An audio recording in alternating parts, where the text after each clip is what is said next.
Hi everyone, it's me, FoxGalah, and welcome back to another Speedpaint video.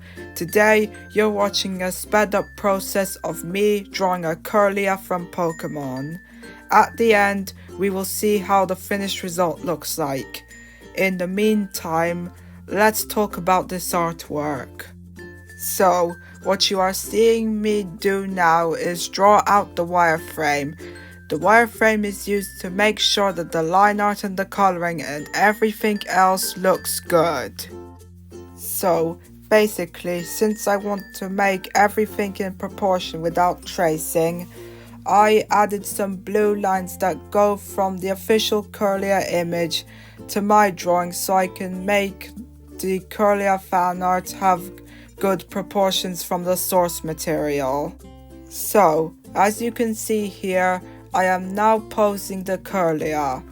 So basically, to make this a lot easier, I put different parts of the wireframe on separate layers. This means whenever I use the lasso tool to capture a certain part, the other part will not be moved alongside it because they are on separate layers. If they weren't on separate layers, it would have been really hard or impossible to pose certain parts of this Kirlia. So anyways, more about the pose. So basically, for this Kirlia, I just chose a generic dancer pose because, well, this is a Pokemon based off of a dancer and it does these moves, so it makes a lot of sense.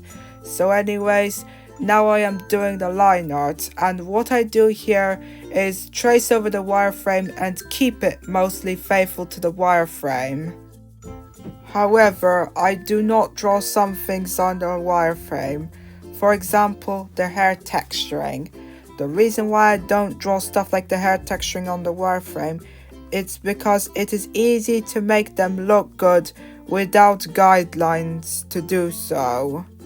So anyways, we're almost finished drawing the wireframe. All we have to do is draw this Kirlia's legs and we'll be done. So now we are on to the third part of the video, the coloring. So the colors are sourced from official images of not Kirlia but Gardevoir. These are actually my old drawings of Gardevoir that have the colors from the official source material, and the reason why I'm using Gardevoir instead of Kirlia, it's because it doesn't matter, because since Gardevoir is an evolution of Kirlia, it has the same color palette as Kirlia. As per usual, most sections of the Kirlia are colored in using a lasso tool to highlight a specific area and then using a fill bucket tool to fill it in. There are some exceptions, it's because I can draw some markings in. So now we are on to the shading, and what I do here is use an airbrush tool at 50 opacity to shade specific areas in.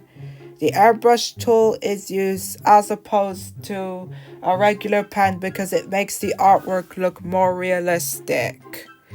And the airbrush tool is not actually black and white, but rather a dark green and a light green. This is because to make the artwork look more vivid and nice with this method of shading. Not to mention that the mouth is shaded in a different way from the rest of the piece. Well, except for another part of the piece. So basically, rather than making the layer a transparent opacity, I make the airbrush itself a transparent opacity, and then I keep stacking and stacking and stacking to make the mouth go darker and darker as you go on. Pretty cool, isn't it? And here's another fact about the shading. Not everything in the shading is 50 opacity. The aforementioned way of shading the mouth does not use 50 opacity airbrushes, unless I'm wrong or misremembered something. And the shading on the shiny parts, excluding the horns, uses a 75 opacity brush as opposed to a 50 opacity brush to make it look even shinier.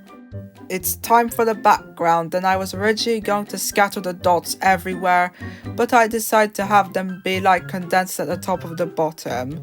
So basically I'm just going to like look for these artwork to make sure I'm not copying, and we're going to add some sparkles to add some style to this artwork. Here's the finished result. Doesn't it look pretty?